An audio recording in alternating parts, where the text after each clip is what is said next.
Open your favorite web browser, type Python into the search bar, and press Enter.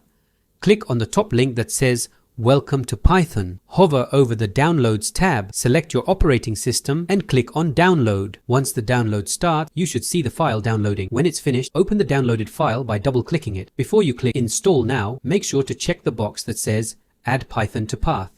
Then click Install Now. The installation may take a few moments.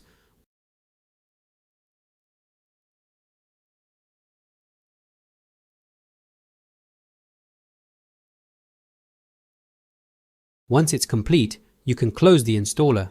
To start using Python, go to your search bar and type IDLE. Click on the idle application when it appears. Now, you're in Python. You can type commands here. For example, type print hello world. Remember, print should be in lowercase.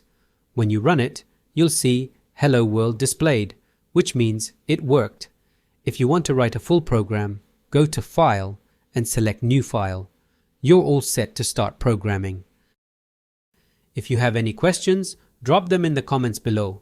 Don't forget to like, subscribe, and hit the notification bell for future videos. Thanks for watching, and see you in the next one.